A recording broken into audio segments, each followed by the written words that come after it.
میگن هر کسی احساس میکنه که دلش سنگ میشه زندگی نامه عمر بخونه. میگن عمر غلیظ بوده، شدید بوده، چطوری داستانش دل نازک میکنه. علما میگن پس باید داستان ابوذر غفاری بخونی که یک سره داشت گریه میکرد، درویش بود. نه، علما میگن داستان عمر بخونی، با اون قدرتش، با اون قد و بالاش، با اون شدتش،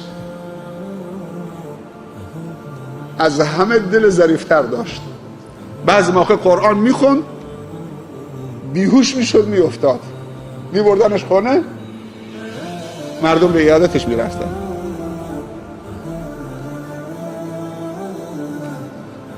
عاشق نشدیم هنوز، نه عاشق خدا هستیم درست حسابی، نه عاشق طبیعت، نه عاشق مردم. اگه عاشقشون بودیم بهش خدمت میکردیم. کسی که کسی دوست داره خدمت بهش میکنه. از کسی وقتی نفرت داری پشت بهش میکنه. نه عاشق زندگیمون هستیم، زندگیمون هم دیمیه. به بهشت داخل نمیشوید تا مؤمن بشوید، تا عاشق بشوید. 5 تا عشق بشماریم. ایمان یعنی عشق به خدا، عشق به طبیعت، عشق به مردم، عشق به زندگی، عشق به مرد. ایمان درش نفرت نیست، همش عشقه، همش محبت و دوستی است. و هرگز مؤمن نمیشید تا اینکه همدیگر رو دوست بدارید. آیا شما رو راهنمایی بکنم؟ اگر کاری انجام دادید عزیز همدیگه میشید، چرکا میره بیرون، به همدیگه سلام بکنید. افش سلام بینکم،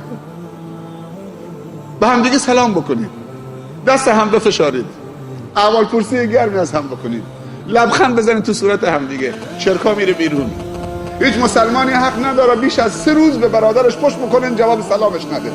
پیامبر صلی الله علیه و آله میفرمایند اگر که با برادرت قهر شدی، رفتی تو صورتش بهش سلام کردی، اون جواب نداد، تو مقصر نیستی.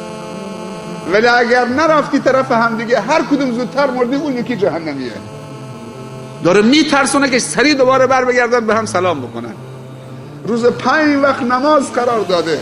پیامبر مثال میزنه، میگه اگر جلو خانه شما یه نهری باشه، روز 5 بار برید اونجا آبتنی بکنید، تو نهر غسل بزنید، آیا چرکی بر شما میمانه؟ گفتن نه. گفت این مثال نماز 5 وقته. کینه ها میره دور.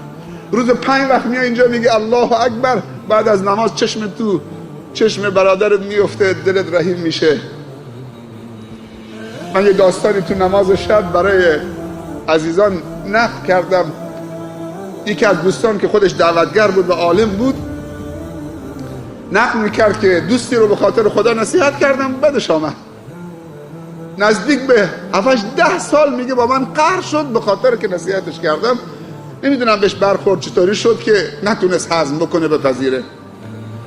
تا اینکه آخر عمری من سرطان گرفتم. خود این عالم نقل میکرد.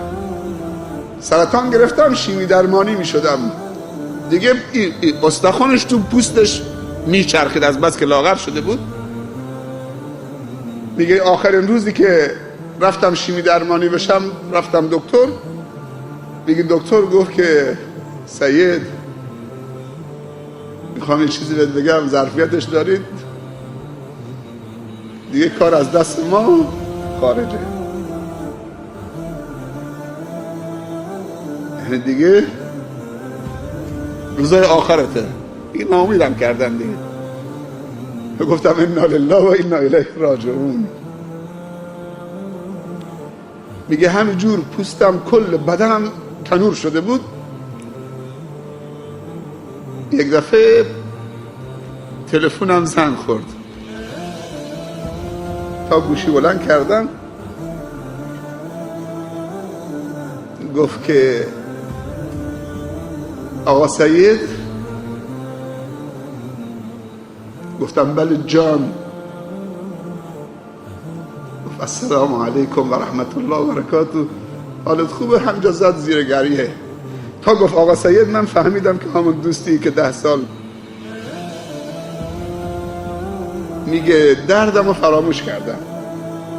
اون تنوری که تو بدنم بود مال شیمی درمانی و ریشه های سرطانی، میگه فراموش کردم. از بس که خوشحال شدم گفتم خدایا دردی دادید که بالاخره این میگه شنیده بود که من سرطان دارم و دکتر ناامیدم کرده، تو دلش عاطفه به جوش آمده بود که نکنه سید میره حلالی بدون حلالی بره، حلالی نه طلبی بره. میگی اونقدر خوشحال شدم که یه درد خدا داد، نمیدونستم که این درد چیه، چه حکمتی درشه، ولی دوباره دوستی رو با من آشتی داد. اسلام نمیخواد به هم پشت بکنیم. افش السلام بینکم، سلام سلامتی میاره در زمینه های، سلام رحمت میاره، سلام شفقت میاره، سلام مهربانی میاره، سلام دوستی رو افزایش میده، سلام کینه ها رو برطرف میکنه، سلام برکت ها رو تولید میکنه. وقتی که ما با هم جمع باشیم قوی، سلام قدرت میاره، سلام پاکی میاره، سلام تعلق میاره به هم دیگه. یکی از فلسفه های نماز جماعت امروز فلانی نبود، بریم دنبالش نگاه کنیم کجا رفته، نه که مریضه، نه که نیاز داره به ما، نه که مشکلی براش پیش آمده.